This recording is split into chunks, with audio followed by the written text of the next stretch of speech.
A very healthy good morning to you all.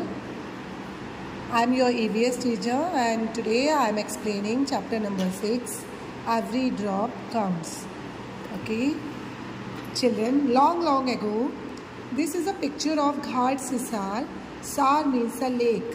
देखिए ये picture किसकी है? घाट सिसार की है। बेटा सार मीन्स होता है लेक, लेक मीन्स झील। ओके, ये इसकी पिक्चर दी हुई है आपको। King Gadsi of Jaisalmer got it made 650 years ago with the help of the people।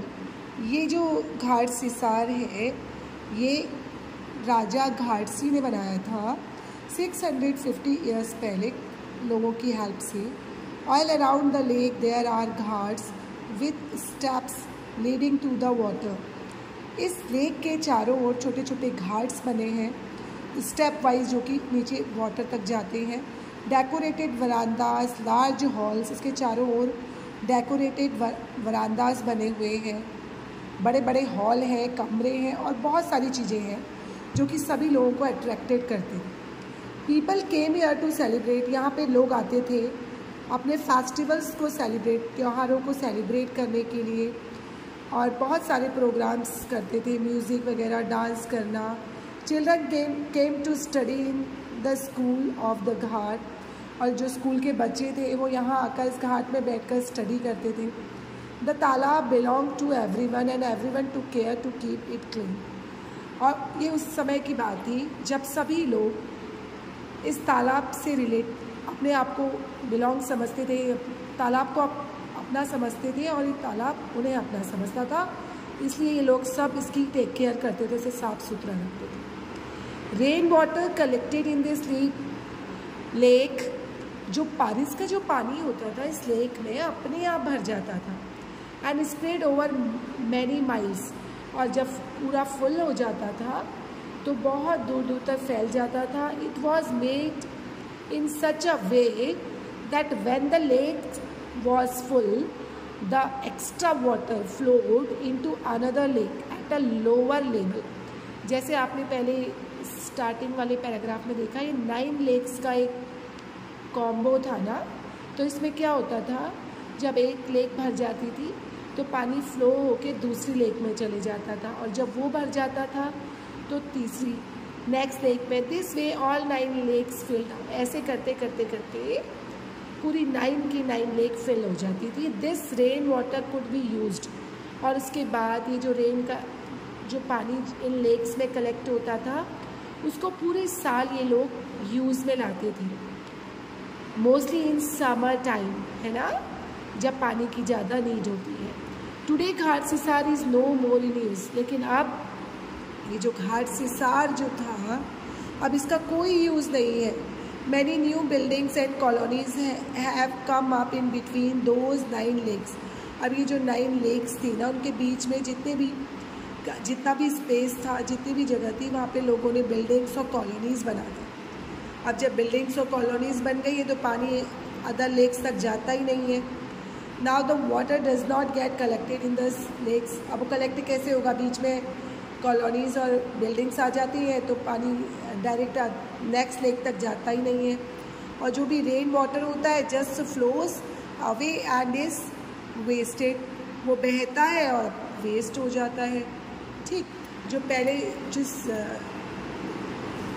मोटो को लेकर राजा ने ये लेक बनाई थी अब वो पूरा फुलफिल हो ही नहीं रहा था। तो अब क्या हो रहा है, इसमें पानी कलेक्ट नहीं हो पा रहा है। Through the eyes of Al-Biruni. अब देखिए यहाँ पे एक छोटा सा अल-बिरूनी का सेल्फ रिटन एक पूरा आर्टिकल दिया हुआ है। इसमें अल-बिरूनी ने बताया है कि हमारे इंडिया में एंशिएंट टाइम में वाटर को कैसे कैसे कलेक्ट किया जाता था और वाटर की क्या क्या सोर्सेस होते थे। ठीक है, अब ये अल-बिरूनी है कौन थे ये अल-बिरूनी? देखिए, let's see. More than 1000 years ago, 1000 साल से भी पहले की बात है। अ ट्रैवलर, एक यात्री आया भारत। ठीक है, एक यात्री आया जिनका नाम क्या था? अल-बिरूनी। क्या नाम था? Al-Biruni. Underline that word. I will ask these in between questions, okay, which I am explaining now in this time. So listen and read that both pages carefully, okay. The place that he came India from is now called Uzbekistan. कहाँ से आया था ये? Uzbekistan से, ठीक है. अल-बिरूनी carefully observed that, noted down the details of all he saw. अब उसने जो भी देखा उसे अच्छे से ऑब्जर्व करके नोट डाउन कर दिया, ठीक है, जो भी इंडिया में उसने देखा. He wrote specially about those things that he found very different from his own country. और मोस्टली उसने उन चीज़ों के बारे में लिखा जो उसे लगा कि उसकी कंट्री से बिल्कुल अलग है. Here is a part of what he wrote about the ponds of that time. यहाँ पर उसके लेख का एक हिस्सा है जिसमें उसने उस समय के तालाबों के बारे में लिखा था. पॉन्ड्स के बारे में क्या लिखा था देखिए. The people here are very skilled at making ponds. उन्होंने लिखा इंडिया के जो लोग है वो बहुत ही स्किल्ड है तालाब बनाने में. स्किल्ड मतलब कुशल है. My country man would be surprise to see them. मेरी जो कंट्री के जो लोग हैं वो जब ये देखेंगे तो सरप्राइज हो जाएंगे. They pile up huge rocks and join them with iron rods to build चबूतरास, raised platforms all around the lake. वो क्या करते हैं, इंडिया के जो लोग हैं वो क्या करते हैं, बड़े बड़े पत्थरों को पाइल अप करके जोड़ कर बाउंड्री. चबूतरा का मतलब समझते हैं ना बेटा, चारों ओर से जो बाउंड्री हम कर देते हैं उसी को चबूतरा कहा जाता है. तो पत्थरों की हेल्प से ऐसे चबूतरा बना के जो इंडिया के जो लोग हैं अपने लेक्स को, अपने पॉन्ड्स को बिल्कुल प्रोटेक्ट कर लेते हैं. Between these there are rows of long staircases. और उसके बीच में वो बहुत लंबी स्टेयरकेसेस, स्टेप बना देते हैं. गोइंग अप एंड डाउन, जिससे कि वो नीचे ऊपर जा सके. The steps for going up and coming down are separate.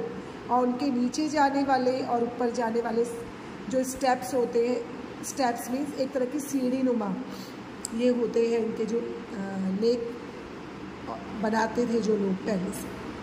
So there is less crowding. अब ये जो दोनों स्टेप्स, आने वाली स्टेप्स और जाने वाली स्टेप्स अलग अलग होंगी तो क्राउड नहीं होगा. Sorry, I have cold today, so sorry for the disturbance. Today when we study history, आज जब हम हिस्ट्री में पढ़ते हैं, we can learn a lot about those days. तो हमें उन दिनों के बारे में बहुत कुछ सीखने को मिलता है. फ्रॉम द राइटिंग ऑफ अल-बिरूनी, जो कि अल-बिरूनी ने लिखा है अपने लेखों में. Okay, this stamp came out in 1973. ये कब की बात है? 1973 की बात है. 1000 years after his birth. Okay, उनके बर्थ के 1 साल बाद की. And that is the true lines which is written by Al-Biruni. Okay, so children, I hope you all will understand what I am explaining. आपको अच्छे से समझ में आएगा. and rest of the chapter we will learn and read at class. Till then, have a nice day.